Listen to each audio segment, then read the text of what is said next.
On a recent Friday morning, Simon Haynes, 26, answered the front door of his Bushwick, Brooklyn, house share with a yawn and an apology. He had been up all night finishing a song that he hoped to perform the following night with his 10-piece band, Tree Dicey Batchy it's called in the 1970s, Mr. Haynes said. His band, the main of several musical projects that he has going, plays what he refers to as Italian soundtrack pop, led by Luxardo, a flamboyant personality he created for himself. I had to do a lot of work to finish it. Well, he corrected. I still haven't finished it. The 4-bedroom house, one half of a brick duplex that he moved into last September and shares with 2 other musicians, a journalist and a playwright, is by far the nicest place that he has lived in New York. It has an ample kitchen and a large, thoughtfully furnished living room. A couple shares the largest bedroom and everyone else has their own room. Mr. Haynes pays $750 a month for a room that he describes as cozy, though others might opt for a different word. He had to remove the closet door because it wouldn't be possible to have both the door and a bed. A recent survey of the room revealed a music shelf stuffed with composition and scoring sheets, and a plastic skeleton, a desk, 4 guitars, a mandolin, 2 keyboards, propped vertically, a recorder and a large bag of cotton balls. The bag was bought for a cappuccino Halloween costume that failed to come together this year and so is being held in reserve for 2018. A library book was propped open on the foot of the bed, Shantai Men and Shantai Boys, Songs of the Sailor and Lumberman. Tree Dicey Batchy has attracted considerable attention. Rolling Stone named Mr. Haynes one of the 10 artists to watch last November, praising the group's first full-length album, Amor per Tutti, as a horns and string vehicle for sexy, mysterious, mod a go-go romps through pop's eccentric European past. The band is also, Mr. Haynes said, the biggest money suck in the whole world. He pays each of the 10 members a bare minimum of $50 a show, but they often make less than $300 total.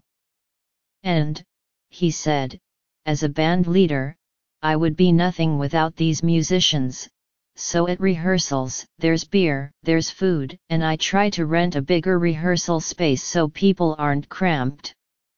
His general plan for the band? He laughed.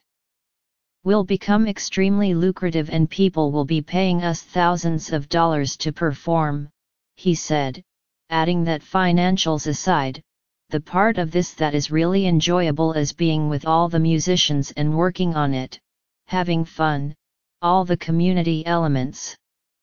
To support Tree Dicey and otherwise make ends meet, he tends bar at an experimental music venue, Roulette Intermedium, and occasionally picks up the odd, well-paying job.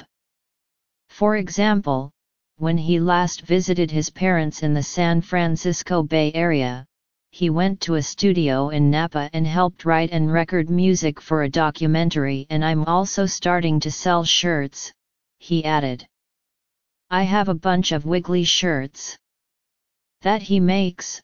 No, just shirts that I have. He shrugged, referring to some stripy, loud, colorful shirts he happens to own. It was just an idea to make money. Mr. Haynes moved to New York about 4 years ago. He had been living in Boston, where he went to the New England Conservatory and formed Tree Dicey Batchy with some fellow graduates. He eventually persuaded almost everyone in the band, whose ranks sometimes swell to 14, to join him in New York. Over the past few years I initially moved here for 3 months, making sure I had to go back to Boston because I didn't want to be seduced by New York's charms, he said. And then, of course, I got seduced by New York's charms and immediately regretted it. A series of terrible apartments followed.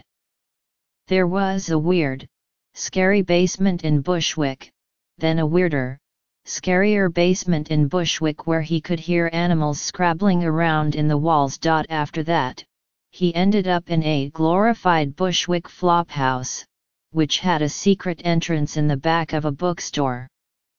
That was awesome, he concedes, but the rooms were essentially cells separated by 2x4s. Next came a residency at a music venue, for which he paid $800 a month for a room even smaller than the one he lives in now.